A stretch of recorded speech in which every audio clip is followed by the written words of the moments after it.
this is not a public election.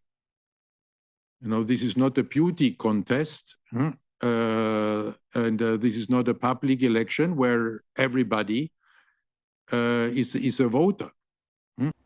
That's the IOC President Thomas Bach explaining why there are such stringent rules around the 7 candidates vying to replace him as president at the election this week. Today on this special edition of The Sports Ambassador, you're going to hear Thomas Bach's advice to whoever does fill the role after him. You'll also hear some of his thoughts on what he thinks were his greatest successes and perhaps those things he'd hoped to achieve but never got around to. We'll also hear from each of the candidates a snapshot of what they are going to stand for should they win the IOC presidency. But first, from a media roundtable given by Thomas Bach this week, British journalist Alex Capstick asked for the advice that he would offer to the person that will fill his shoes next. The only advice I can give is first full focus on the athletes. What we said with Olympic agenda, athletes at the heart of the Olympic movement. Keep this. Second, keep the unity of the Olympic movement, because the Olympic movement is a global movement and is a multifaceted movement, but it's losing its uniqueness if it is falling apart. If you only have different parts or different countries or different NOCs competing and contributing. So keep this unity by 2 ways. The one is that everybody must not only have a voice, but a vote. And that's what we have. Everybody has a vote at the table. Therefore, there is no global south or no global north. There are no meetings of who can take decisions of 25 NOCs or 30 or 50 even. It's in all together, and there everybody has a voice and a vote. And keeping it together, you need then 2 other, to respect 2 other principles, otherwise you will not manage. The one is solidarity. In such a community, you have to be in solidarity with each other. You have to acknowledge that some have the better conditions and some have not so good conditions, and that this is not the role of a global organization to live with these differences, to live with this gap, or even to make it bigger. It must be the unifying power of sport also internally. And that means we must strive to give every athlete their in the world the best possible conditions. And this is about solidarity, and this goes until, let's say, our Olympic AI agenda, where we highlighted this there again, that technological progress cannot be reserved to just a handful of countries, but that we must take it in our hands as far as possible in order to make it accessible for every athlete on this planet. And the other principle is, in order to keep this unity, is the political neutrality. And this will be extremely important in the next couple of years because we see a new world order in the making, and think we have to be prepared that each of these rising blocks, it will be a multipolar world, that one or the other of them, may try to pull the Olympic movement and the Olympic Games into their camp. And if we would allow this, then we would not be global anymore. Then, we would be back to the times of political boycotts, and we would contribute to the division of the world, which we can already see on the political level, getting a very serious problem. From the many conversations I've had with those both inside and outside the Olympic movement, there are three clear candidates to become the next president. Lord Sebastian Coe from the UK, who is currently president of World Athletics. Kirsty Coventry, Olympic gold medal swimmer from Zimbabwe, sports minister in her country, and an IOC executive board member. Also, Juan Antonio Samaranch, an IOC vice president, member of the board of directors for the Olympic Channel, and has served on each of the IOC's major commissions. And of course, he's the son of former IOC president with the same name. It's not to say that the remaining four candidates don't have anything to offer. They do, some of them most unique. The remaining four candidates are the president of the International Cycling Union, David Lepatier of France, the president of the International Gymnastics Federation, Morinari Watanabe of Japan, the president of the International Ski and Snowboard Federation, Johan Eliash of Sweden and Great Britain, and His Royal Highness Prince Faisal Al Hussein of Jordan. As a member of the Jordanian royal family, Prince Faisal has been raised for a dedication, a lifetime of service. He's contributed to that in his own country for 3 decades, serving in the Air Force. He's also president of the Jordanian Olympic Committee and the founder of Generations for Peace. I think we need to have, it's based on 3 pillars, imagination, integrity, and inclusion. And I think you will see in our manifesto that there are a number of things that I'm proposing specific to each of those 3 pillars. Those are pillars that I feel that are not being done, and that will have a major impact, I think, on the Olympic movement. Of the 3 I've been asked in the past, which one do I think is the most important? And I would have to probably say integrity is the most important thing in that. And the integrity of sports, the integrity of what we can do, and integrity in everything that we ask. We as an International Olympic Committee ask national Olympic committees and international federations to demonstrate good governance and to demonstrate a sense of integrity. We need to be at the forefront of that by setting the right example. And I think there are concerns about that. People view the IOC as an international institution. It's a global institution.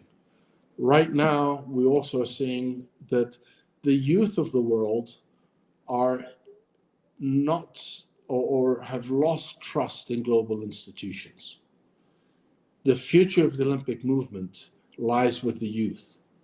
So I think we need to demonstrate our integrity to the youth, to rebuild that trust, and thereby rebuild the credibility with them and the relevance for youth around the world. And right now, I think that's very much under fire. We're also talking about safeguarding not just sports, not just looking at gender equality and making sure that sports is in a safe environment. Who wants to send their kids to participate in a sport if they think that their kids are going to be harassed or abused? It's just not going to happen. And we're going to lose the opportunity to be able to have people a part of the Olympic movement if we're not honest enough to sit there and say, we have to make sure as much as possible that sports is safe for children all around the world. We also have to sit there and say, again, integrity. When we look at sustainability, whether we're looking at it from the financial perspective or more importantly, from the environmental perspective. This is our only globe. If we don't get this right, we're hurting our children. We're hurting the future generations if we don't take sustainability in a real sense. So these are all things that I feel that are different from what is happening right now. Inclusion is a very important part. We are not taking advantage of the rich diversity that we have in the membership in the International Olympic Committee. I would like to see far more debate. I would like to see far greater participation. I think this is something that we need. It is healthy. We're not going to get necessarily, unanimous decisions being made, because out of 110 members, I sometimes find it incredible that we come up with unanimous decisions, that nobody has a different point of view. Statistically, it's almost impossible to do that, particularly if you've got very smart, independent thinking individuals. So we need to include people more than what is happening. I mean, I am excited about this elections coming up. It's the first time in 6 years the members will have a choice of how they want to see the future move. And that is not a yes or no. The last time we had Milano Cortina and Stockholm, but in 6 years we haven't had an effective voting and involvement of the membership in deciding the future. There are 7 candidates. You've interviewed, I think, almost all of them. But this, I think, is exciting. They're going to have a chance to decide the future of the Olympic leadership. And that, I think, is a good and healthy position to be in. So I think everything I put in the manifesto in terms of what I would put as imperatives, those are all things I'd be looking at implementing. But I believe in consensus, which means we need to discuss all of this. We need to work together to decide the blueprint for the future. I have some ideas. It's not enough to sit and criticize, but the manifesto has allowed me to say, okay, if I'm president, how would I solve this? And I think it's important to be able to do that. So I'm not just criticizing, but I'm proposing potential solutions. But I want to work with the members in a more effective manner to understand what they want, and then what the majority feels is the right thing to do. That's what we should. That's the direction we should go. Can you hear me? Yes, go ahead. Okay. Sorry, I'm a long way from everybody. Your Royal Highness, I just wonder, with the as you're talking about making that the IOC needs to make, is the current IOC fit for purpose, given that it pretty much operates the same way it has done for 130 years or so, and yet the world has changed significantly in every respect? And even on top of that, the rise of the Middle East now, your region, particularly Saudi Arabia, the impact it's having in upending some sports.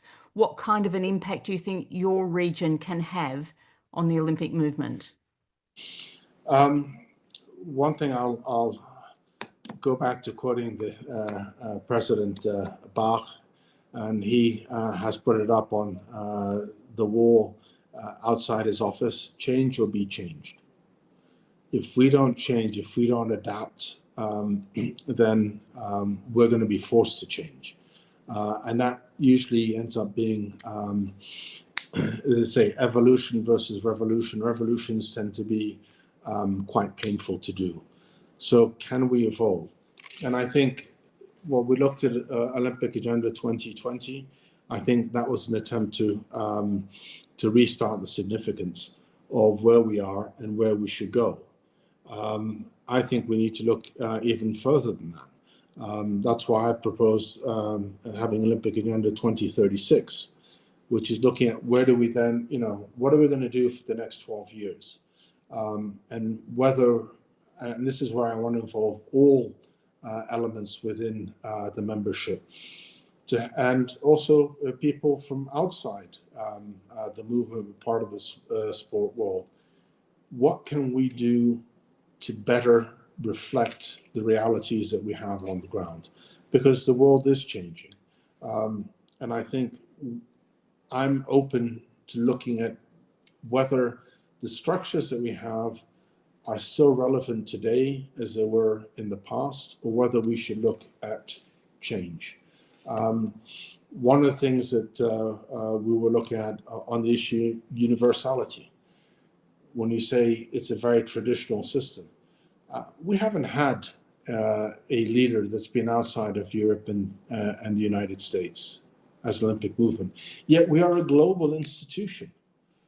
And at the top level, I think this is an opportunity to better represent all the different communities that exist and have that sense of universality. I think one of the advantages that I have is I'm brought up in an Eastern culture, but I'm Western educated, so I can help bridge between East and West, and also bridge between North and South. And we need to look at how we can be better unified and work together. So I'm open to look at new things, to explore the possibilities, and I say unlock the potential. Are we using the potential in the right way, or can we do it in a better way? And I think that's where the challenge lies. And I think there was two parts of that question. So that was one. Was it the Middle East, okay, the region, Saudi Arabia? No. Yeah. Saudi Arabia, we've seen, and I've got Mubarak from Qatar as well. So I can see him in the background with his hand raised. I think sports, and I think the challenge is that you've got a part of the world who has recognized that sports is a necessity, not a luxury. And I mean, that's a challenge. We saw, for instance, unfortunately, after 2012, a very successful games in London.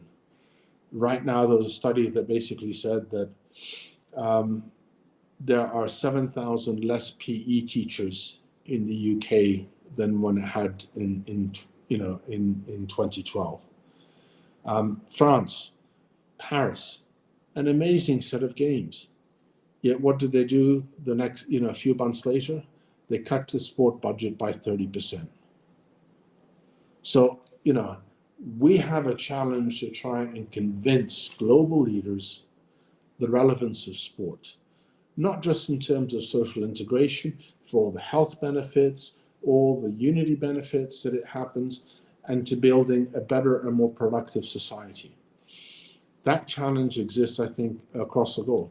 And the Middle East has finally realized that there is great potential in this. They want to invigorate their youth. And in the Middle East, I think, if I'm not mistaken, half of the population is under the age of 20. So they have a big youth population. What's wrong with them wanting to be able to be part of a global community and support global sports? And I think they should be allowed to have that opportunity. And I think the fact that they have now recognized the importance of global sports as a necessity, not as a luxury, allows them, and they have the resources to be able to commit to really making their communities different, to really introducing change in how their communities work, how their communities look around the world, and to be able to host international events. We saw the World Cup in Qatar. For all the criticisms that happened prior to it, it was a fantastic games. They demonstrated that they can host, and they have the whole world coming to them. So they're reaching the world. And everybody has told me how much they enjoyed the games. So there is great opportunity, there's great potential. We talk about universality. I was asked about, whether Africa should be allowed to host the games.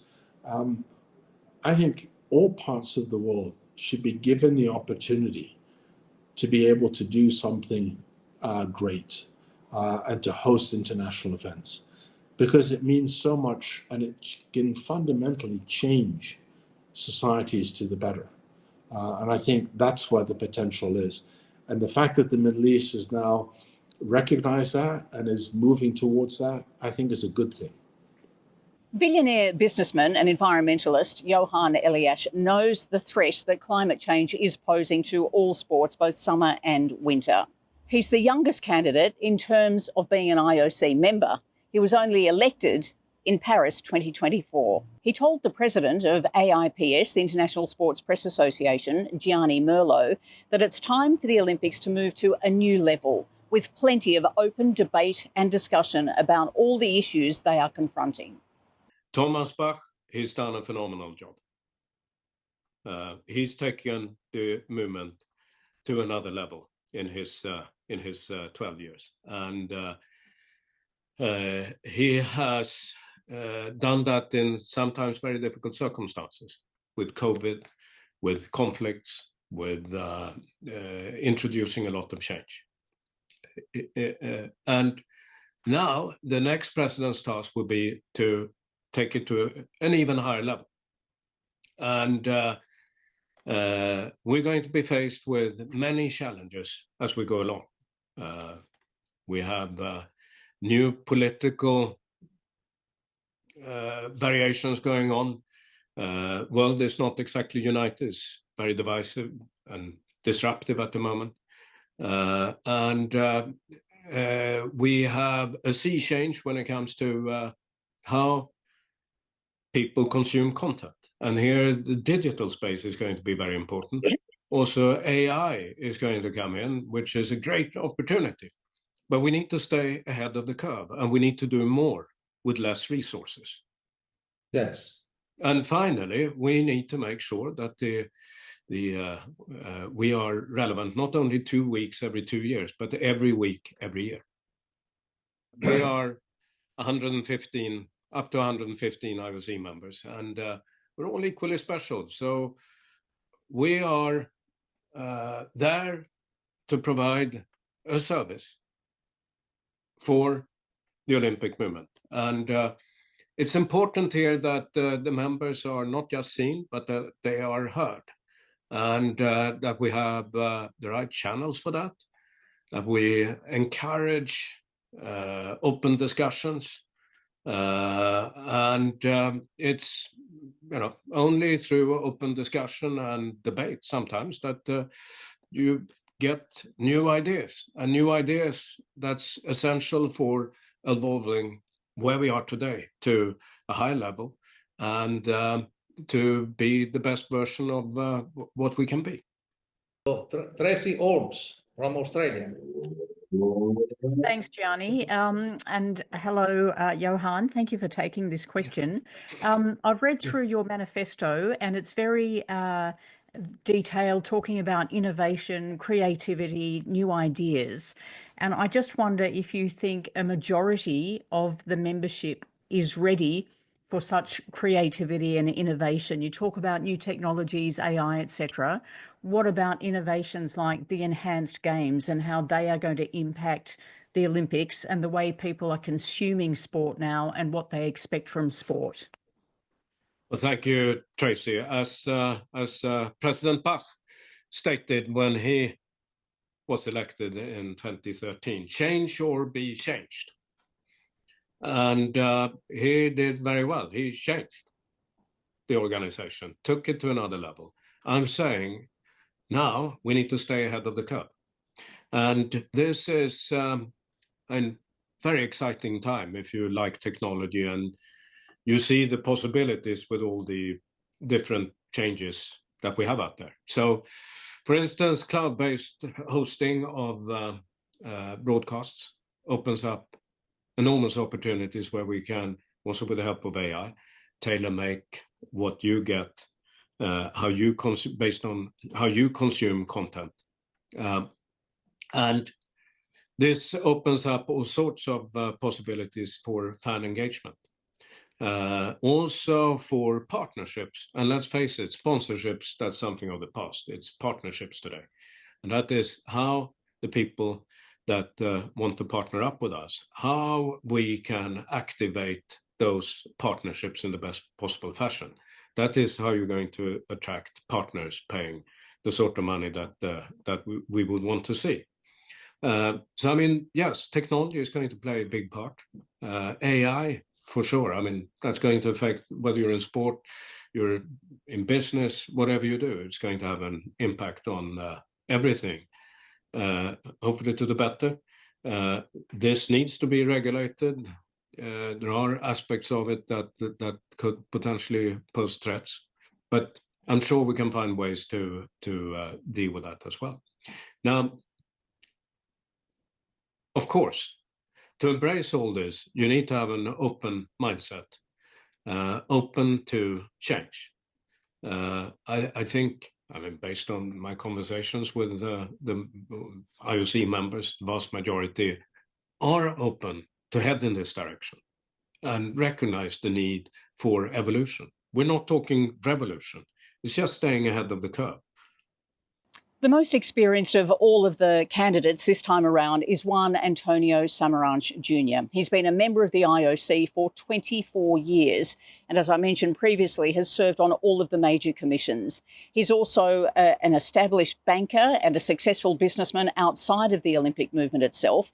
But having been through several guises of the movement, he's seen what the challenges are and he knows where the future challenges exist. Of course, there's been a lot of questions in the media about him being the son of his father. But really, for the members who are voting in this election, it probably won't make all that much difference. But listen, it has certainly it's a sword with two sides. First of all, that I was born in a family that was very much related to sports. It means that it's very likely that the kids are going to be involved one way or another in the world of sports. It's like the children of movie actors, they tend to be actors themselves. The children from doctors, they tend to be doctors. So this is not anything particular to me or to sports. Now, whether this is good or bad, I think it has to be, it needs to be irrelevant. It has been irrelevant so far in my Olympic career. I never tried, and I never got any advantage by being the son of. But I always hope that I would not get any disadvantages. And I plan that to keep it exactly that way for the coming 6 months. And let me tell you, as an example, I was a candidate to the executive board in 2007. My father was honorary president of the IOC, and I got crushed, not beaten, crushed by Gerhard Heiber in that election. And you know what? Rightly so. 5 years later, I ran again. My father was not with us. It was 2012 in London. My father had left us a few years before. And I ran again and against a very competitive field of 6 other IOC, very prominent members. And I got elected number 1 with the highest number of votes. So I've tried. And my candidacy is not about a name. It's not about a legacy. The legacy is not relevant for what comes next. What happened between 40 and 25 years ago is certainly not relevant nowadays. And it will be even less relevant in the accelerating world that we are living. Well, that's a really interesting word you use about relevancy. And I know it's something that the Olympic movement has been working very hard on, remaining relevant. How difficult is that when you're juggling the sort of the history and, all of the background of the Olympic movement and the people that want to hold on to tradition with modernity and the shifts in the world and the changing marketplace and the changing of sport to be more than sport for health? It's also about entertainment. You have to juggle all of that. And you've been through that at the Modern Pentathlon Union as a vice president. And, making the horse riding component give way to obstacle racing, which wasn't popular amongst some of the athletes and others. So you've been through this. How difficult is that for the Olympic movement? Is that one of its biggest challenges right now? It's certainly one of the challenges, but it doesn't matter how difficult it might be. It's a must. Or we do it, or we will not continue to be relevant for the future generations, and we will eventually languish and disappear. So it's a must. This has been tackled at the Olympic level in a number of ways. First, we have been really very strong in the coming editions of the Olympic Games, working with urban sports and sports that we believe and our studies and our analysis tells us that are more relevant to the youth. But we are not certainly going to compromise the tradition and the traditional sports. Olympics have to be for everyone.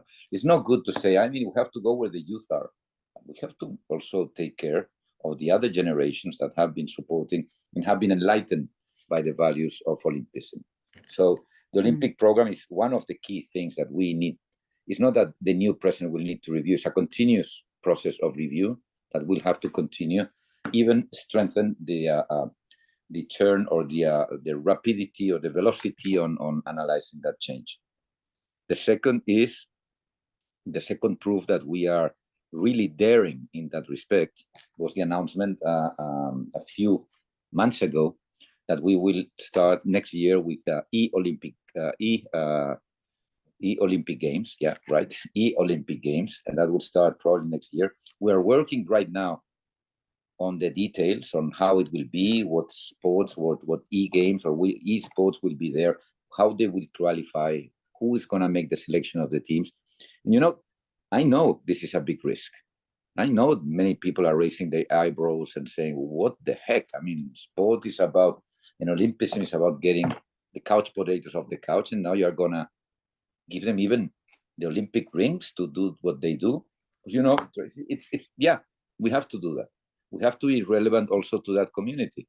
And if they don't come to us, and trust me, they are not coming, we are going to have to go and look for them.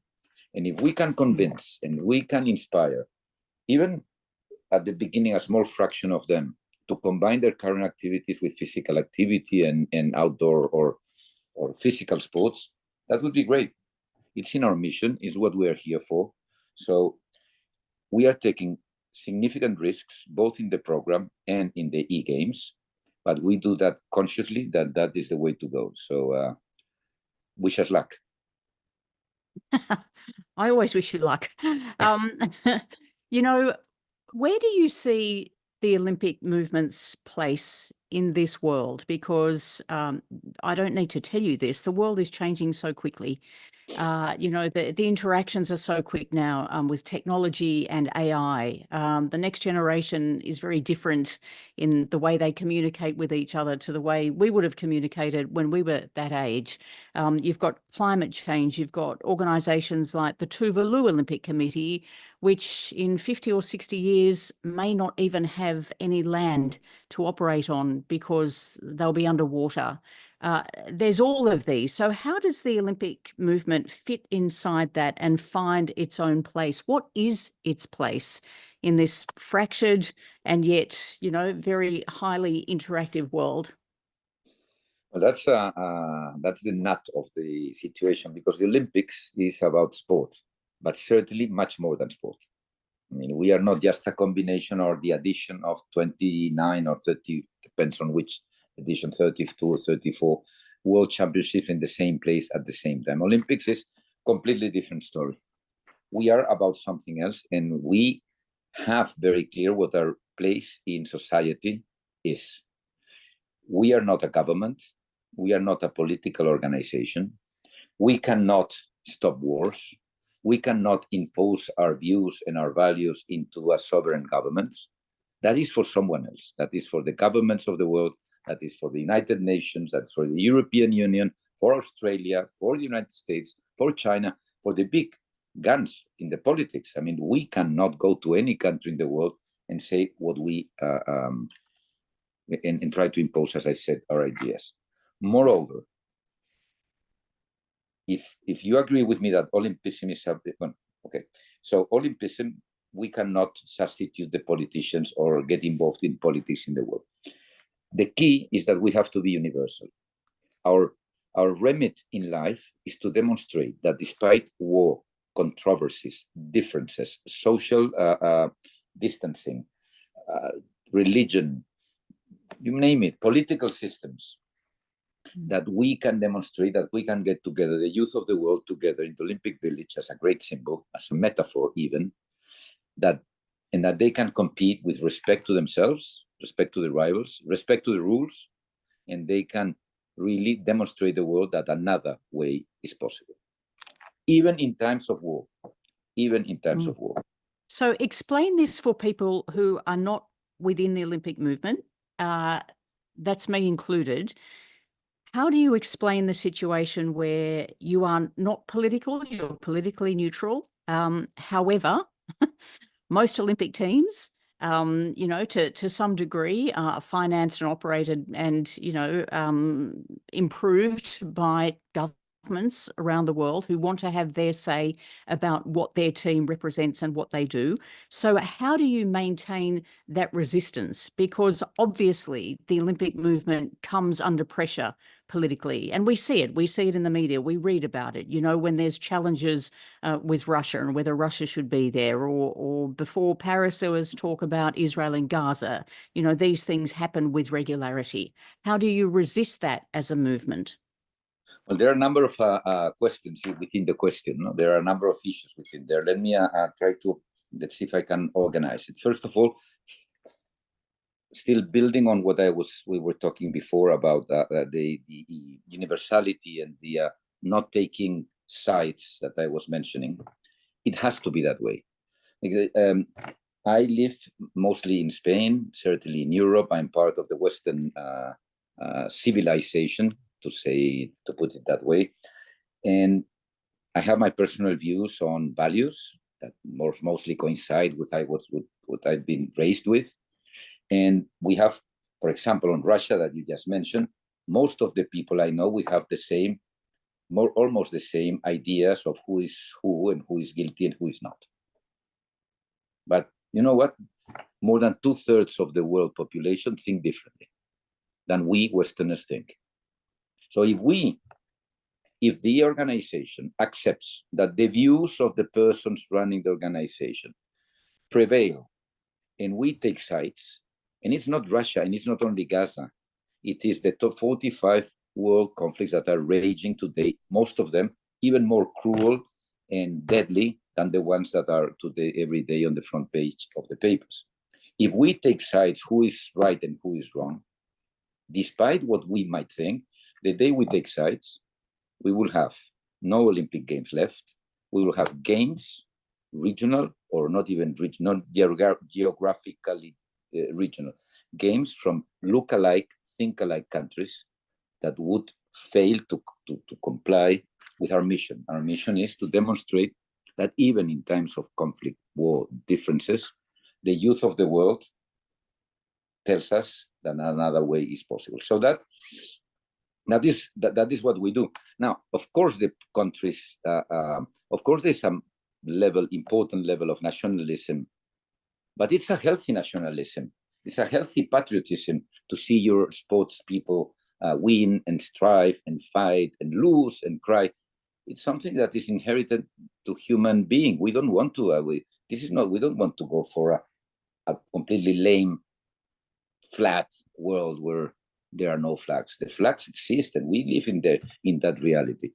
And the way we defend ourselves from excesses in that respect is through the tools that we have. We have a very important tool.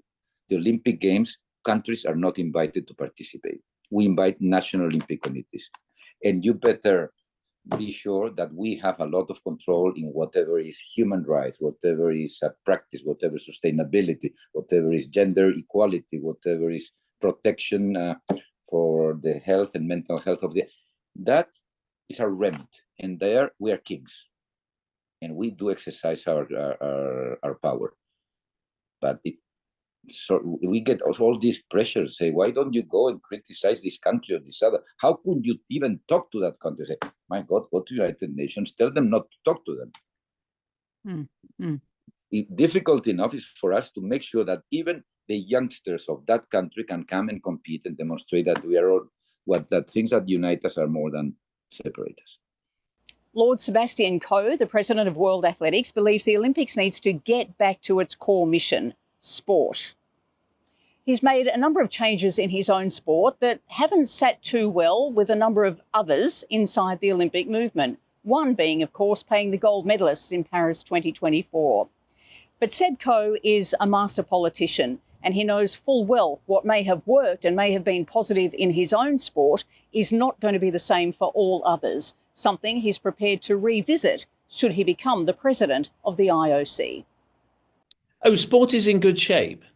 It's in good shape in terms of its values. It's in good shape in terms of its global reach.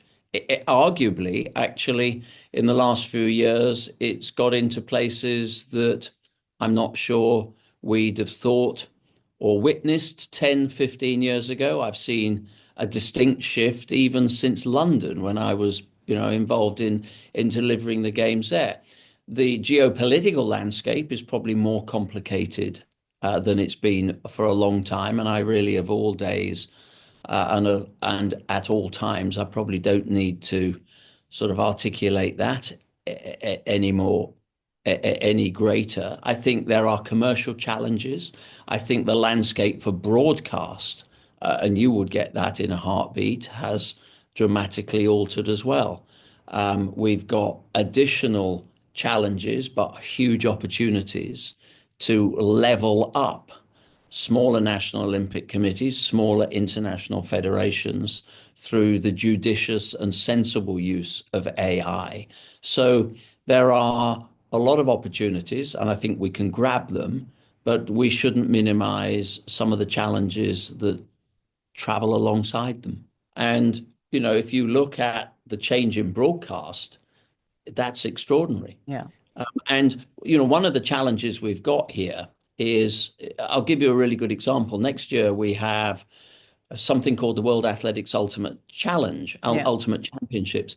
It's a new format. I won't bore you with the details, but it's 3 nights, 3 hours a night. It's tailored for television. The top 16 track athletes, top 8 field event athletes, semi-finals and final. And the challenge there is to make sure, and I've said to my commercial teams, make sure that you've got people watching it. Don't come back to me and say you've found another, few dollars to have it on a channel that nobody's watching out there. So there's that permanent challenge between revenue raising, but making sure you're doing it in a way that is still growing the footprint for your sport. And by implication, we are an Olympic sport. We take that role very seriously. The Olympic movement, and there are more challenges, and we've got to modernize the revenue model. We've got to turn transactional sponsorships into collaborative partnerships, and we've got to recognize that you have to have an audience first approach. That's not to say you shape everything around the likes or dislikes of 15-year-olds, but it is to say the audience, you have to listen to what the audience are telling you, and you have to provide them with what they want, when they want it, and critically where they want it. And I'm not sure we're doing that as well as we could be. So that's the broader landscape, and those are the issues that I think, if I'm successful in March, are in my in tray. So it is really important for me that it's not about politics. It's actually about the integrity of competition. And sometimes those judgments are going to be tough, and you have to stick with them. But what works for athletics, and this is an important recognition, what works for athletics, whether it was around prize money or our policies around transgender or DSD or Russia, it's not, if I become president, they're not policies that suddenly become a fait accompli. I have a very different mandate and a different set of issues that I would have to deal with. Kirsty Coventry, if elected, would become the first ever female president of the movement. An Olympic gold medal swimmer from Zimbabwe and a sports minister in her country, she also sits on the executive board of the IOC currently. She's not in favour of paying gold medalists for medals. I personally am not a fan of prize money. I would rather try and identify new ways of better supporting athletes on their journey to becoming an Olympian. For me as an athlete, that was the hardest time for me. It was hard to find sponsorship. It was hard on my family, and the Olympic Solidarity Scholarship that I managed to receive really added a lot of value. So I would rather put more focus on identifying direct funding to athletes before they get to the Olympic Games. And then after the Olympic Games, once they are looking at retirement, how do we help them in that next phase of life. I also think that there are opportunities with technology today to leverage the Olympic Games as a platform. In the past games in Paris, we saw a number of athletes leverage their social media platforms, and they have created a more sustainable way of being able to become influencers and promote different products and make a living for themselves. So how can we help athletes better understand and navigate those platforms so that they are consistently growing their own individual businesses? That for me is more of where I'd like to focus my time rather than just on a once-off payment at the games. Go to Zimbabwe. Bye. Just a quick one. So you, Kirsty, leading a sport in a country with financial constraints and deeply polarized audiences has required you to make tough decisions while maintaining unity with global conflicts in Africa and Europe, as well as intense debates on transgender inclusion. How do you see these leadership experiences shaping your ability to be able to steer IOC through similar challenges? And what unique strengths do you think you bring to the race that probably sets you apart from your contenders? Hi, Brian. Thank you for the question. It's a great question. I think the last 7 years, and you have seen a lot of the past 7 years and what we've gone through. And as you've said, with inflation, with hyperinflation, with budgets that we have to be very creative with, in an environment that's ever changing, in an environment where we have put in some very strict rules and regulations in and around the expectations that we have of the national federations and what they need to do in order to access funding, in order to access the support from government. I believe all of these situations have given me incredible skills, definitely a thicker skin coming from an athlete. But I've been able to navigate these last 7 years, I believe, really well, but not just well. I've been able to do that because I've had a solid and strong team who have been willing to take tough decisions because it's been the right thing to do. So we've been led by our values. And that's really what we've been trying to change. And I firmly believe that with the strength of the membership within the IOC, with the strength of the ecosystems from the international federations, the national Olympic committees, the athletes, hearing directly from the athletes, leaning on all of these different stakeholders, taking them into account and giving them the opportunity to be a part of the decisions is what is going to strengthen our movement. And I have been fortunate enough in Zimbabwe to have been able to do that. The decisions that you make are not always going to be popular, but generally when they're not popular decisions, they're generally the right decisions. Alongside Kirsty Coventry, David Lepatien of France is one of the youngest of the candidates. That doesn't mean he's inexperienced, though. For many years, he's sat at the top of world cycling. He was also part of the organising committee for Paris 2024 and runs the French Olympic Committee. He's also a politician. And he says sometimes opportunity comes along at a time not of your own making. I was wondering myself if it was or not the right moment. But sometimes it's a moment like in a bicycle race when the breakaway is leaving. Sometimes you have to go to say whether you want to stay in the bunch or to go in the breakaway. But I think, yes, I'm quite young. I'm quite young in the institution. However, I have a solid experience, as you said, as president of a National Olympic Committee that hosted the Olympic Games. And we also bid and we won, I would say, the Winter Olympic Games 2030. And also I've been elected, president of the UCI 7 years ago. And it will be now 20 years that I became a member of the UCI. So I think I have the capacity and to be the IOC president. That's why I will try to explain and to convince my colleagues. But I also think because it's first of all also a question of leadership. Do we trust the president? Do we believe this candidate have the leadership to be the president of the IOC?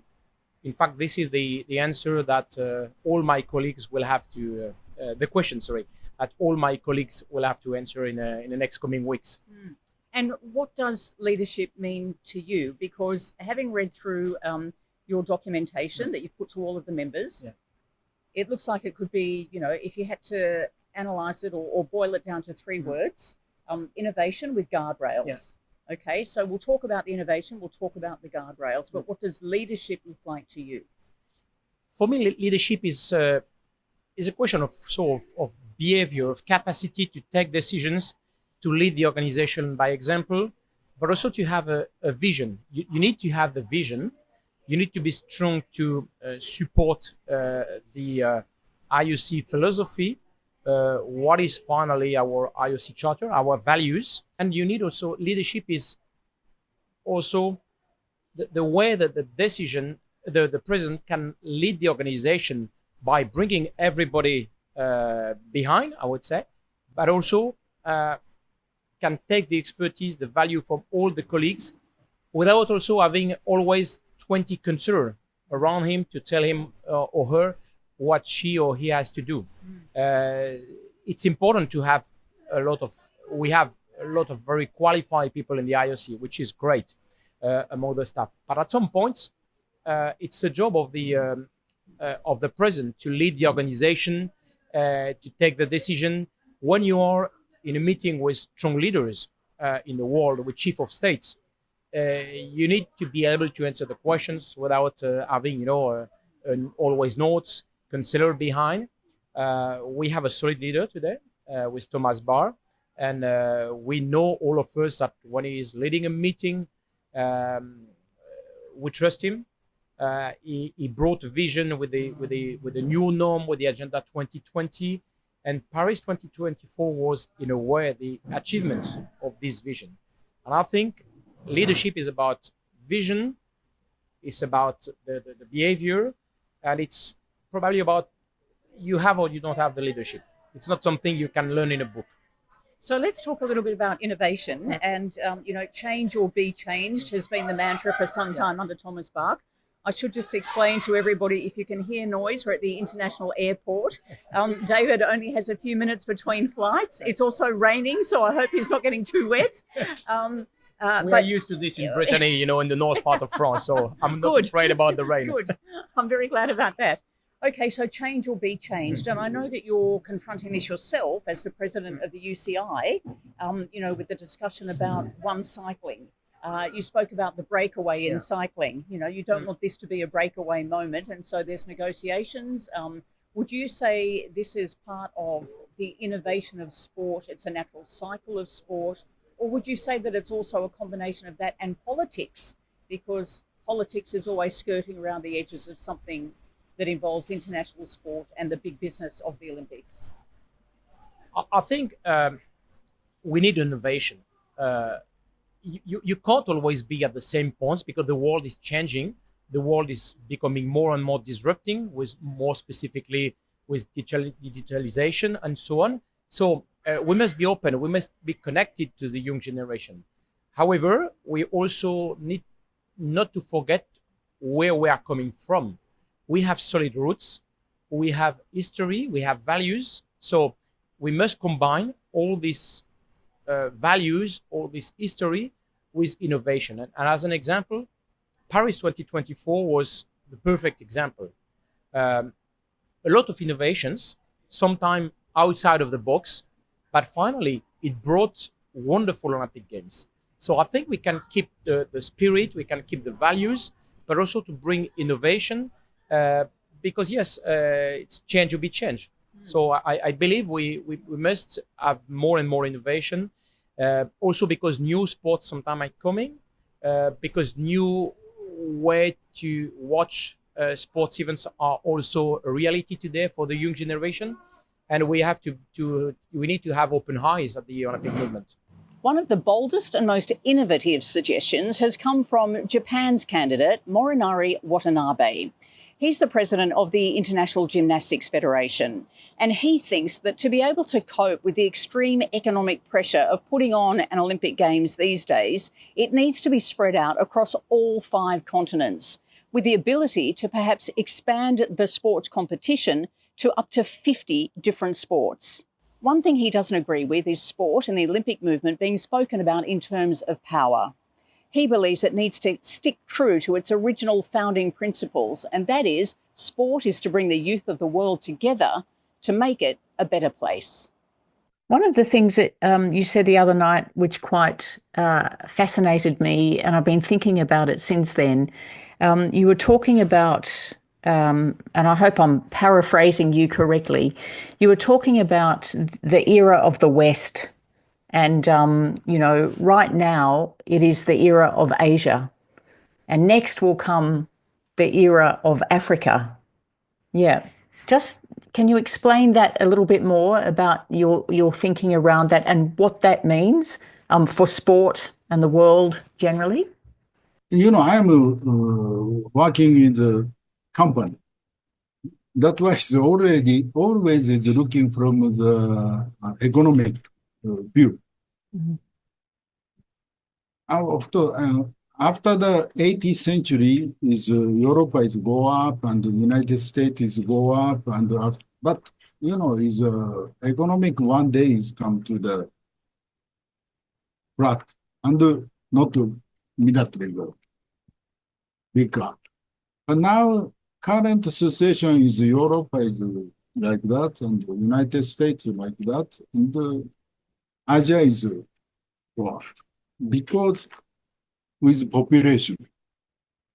And 2030 is Asian population is go down, and African population is go up. This is turning point 2030. If come to the many population, is economic will grown. And sports, I think the sports is same. Now there is many population in Asia, and they have many talent athletes. And of course, before is no money for the investment for the sport, but now is many Southeast Asia is countries invest for the sports because sports have give the power for the country. That's why they understand. That's why they give the invest for the money. But one day is come to the Japan same. Economic is come to the front. Is stop for the investment for the sports. And the next is Africa will go up. And of course now is a developing continent and developing country. That's why money is go to the developing country. And if developing countries economic come to the world, and especially I visited many African countries, they have many talent, athlete. And future, I think that this African athlete is really for the sports. Mm. But maybe not my generation, but we make for the step. For the, if African, always I told this is world. Mm. Europe is developing to here now. And Asia now is here. And Pan American, America, Canada is good, but another is here. And Africa is here. And Oceania is also here. And we must invest to here, this free space. If we put for the invest for this space, and all continent grown, world is grown. This is my strategy. Your idea that we need to invest sport to lift all of the nations up to the same level is not the way history teaches us that the world works. The world seems to work is if you have the power, you try to hold on to the power, and it's in your interest to keep others at this level.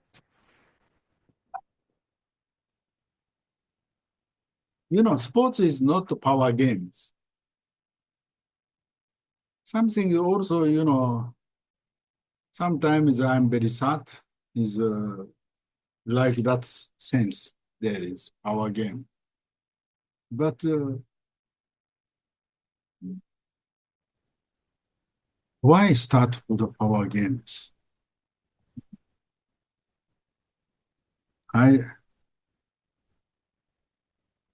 This is, sports is to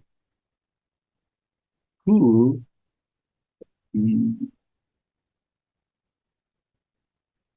little, okay, maybe little different.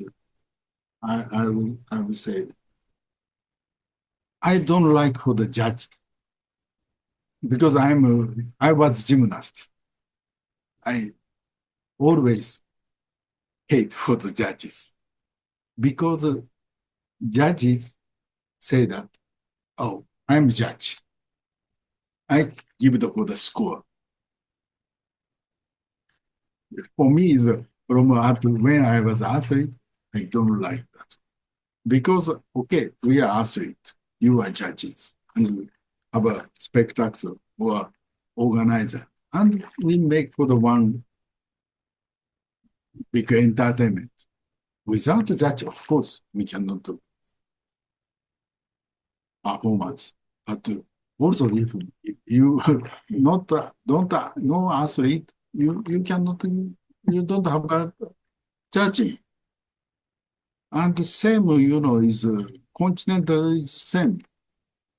If no Africa is not interesting. We need is find continent, and we need everybody. So the election takes place in Greece on Thursday, March 20. I'll bring you an update then on what the new Olympic Games will look like under the new leadership. If you want more detailed conversations and interviews, you can go to my podcast, The Sports Ambassador, which you can subscribe to on Patreon or Spotify, or stay here for recaps. President Bach, I'm going to wrap in as many as I can in 10 seconds. What are you most proud of from your 12 years? What do you wish you could have achieved but you didn't? And how much will you miss us? The last one is the most easy one. Terribly will miss you there. My life will change without these regular meetings. The first one, it's ask me in 50 years, that is not easy to answer of what you're proud or not proud. In the IOC, developments take some time, and decisions you are taking becoming to life only years after sometimes. As we have seen in Paris, the Olympic agenda coming to life after 10 years. And therefore, I am not in a position there to give you a reasonable comment there on this. And then the second part is easier to answer, because in this Olympic movement there are always issues which are unfinished. We're an organization with 206 national Olympic committees, with dozens of international federations, with tens of thousands of athletes, with many stakeholders, and are under scrutiny like very few other organizations. And there are many issues, and always will be issues open. Maybe let's take gender equality. I think we have achieved a lot in the IOC as organization with the gender parity on the field of play in Paris, by increasing the number of IOC members from, I think, roughly 20% when I took over to 42%. also from roughly 20% to gender parity, 50-50 in the commissions. We have more than 40% of women in the executive board. I think all this is good progress. But if you look then at general assemblies of national Olympic committees or international federations, then you realize that there is still a lot to do.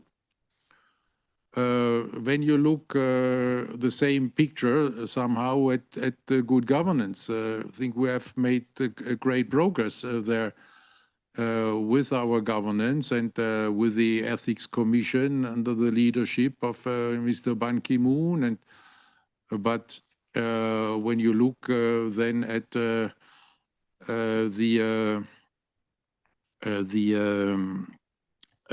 programs some of the international federations and ASOIF are doing, then you also see good progress, but still much more to do. So I could go from topic to topic.